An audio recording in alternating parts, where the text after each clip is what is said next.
গল্পের সিংহ আর নেকড়ের লড়াইয়ে যেমন লাভ খোঁজে শকুন, তেমনি বিদ্রোহীদের অভিযানে সিরিয়ার কয়েক দশকের স্বৈরশাসক বাশার আল আসাদের পতনেও মধ্যপ্রাচ্যে যুদ্ধের পরিসর আরও বড় করার সুযোগ লুফে নিল যুদ্ধবাজ ইসরায়েল। রোববার ভূমধ্যসাগরীয় শহর লাটাকিয়ার বন্দর সহ সিরিয়া জুড়ে শতাধিক বিমান হামলা চালায় ইসরায়েল। একই সঙ্গে ইসরায়েলি সেনাবাহিনীর প্যারাট্রুপাররা প্রবেশ করে সিরীয় ভূখণ্ডেও। হঠাৎ রাজনৈতিক পট পরিবর্তন ও নেতৃত্বের শূন্যস্থানের সুযোগ নিয়ে উগ্রবাদীদের উত্থান ঠেকাতে এসব হামলা, দাবি ইসরায়েলি প্রধানমন্ত্রী বেনয়ামিন নেতানিয়াহুর। সিরিয়ায় অস্থিতিশীলতার সুযোগে জঙ্গি গোষ্ঠী আইএস নতুন করে সংগঠিত হতে পারে বলে সতর্ক করেছে যুক্তরাষ্ট্র ও পশ্চিমা মিত্ররাও। עם שר הביטחון ישראל כץ ובגיבוי כל חברי הקבינט הנחיתי את צה"ל לתפוס את אזור החיץ בינינו לבין סוריה ואת העמדות השולטות והסמוכות לו.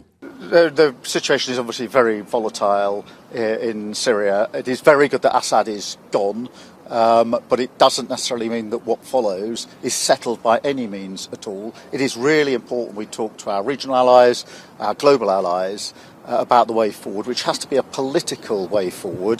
This moment presents a historic opportunity, but it also carries considerable risks. History shows how quickly moments of promise can descend into conflict and violence. ISIS will try to use this period to reestablish its capabilities, to create safe havens. এদিকে আসাদ পরবর্তী সিরিয়ায় নতুন নেতৃত্ব প্রতিষ্ঠার তোড়জোড় শুরু হয়েছে। ১৩ বছরের বেশি দীর্ঘ গৃহযুদ্ধে আসাদের বিরুদ্ধে সশস্ত্র বিদ্রোহে নেতৃত্ব দেয়া বিদ্রোহী গোষ্ঠী হায়াত তাহরির আল শাম তথা এইচটিএস এবং অন্যান্য বিরোধী দল নিয়ে ২০১৭ সালে গঠিত সিরিয়ান সালভেশন গভর্নমেন্ট এসএসজির কাছে ক্ষমতা হস্তান্তরে সম্মতি দিয়েছেন পতিত সরকারের প্রধানমন্ত্রী মোহাম্মদ গাজী জালালি। বিরোধী দলীয় নেতা মোহাম্মদ আল বশিরকে দেয়া হয়েছে নতুন সরকার গঠনের দায়িত্ব। We want to see the best possible future for the Syrian people, one that they choose themselves, one that is inclusive, one is fully respective of the rights of minorities. অন্যদিকে সিরিয়ায় রাজনৈতিক প্রক্রিয়া শুরু করতে সাবেক সিরীয় প্রেসিডেন্ট বাশার আল আসাদের কাছে প্রস্তাব পাঠানোর কথা জানিয়েছেন তার পররাষ্ট্র ও প্রবাসী মন্ত্রী বাসাম সাবাগ।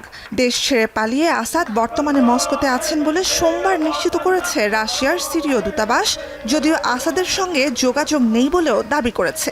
এদিন মস্কোর সিরীয় দূতাবাস থেকে সিরিয়ার জাতীয় পতাকা নামিয়ে বিদ্রোহীদের ৩ তারকা খচিত পতাকা উড়িয়েছে সেখানকার সিরীয় নাগরিকরা। সিরিয়া ইস্যুতে তুরস্ক ও অন্যান্য দেশের সাথে আলোচনার কথা জানিয়েছে ক্রেমলিন।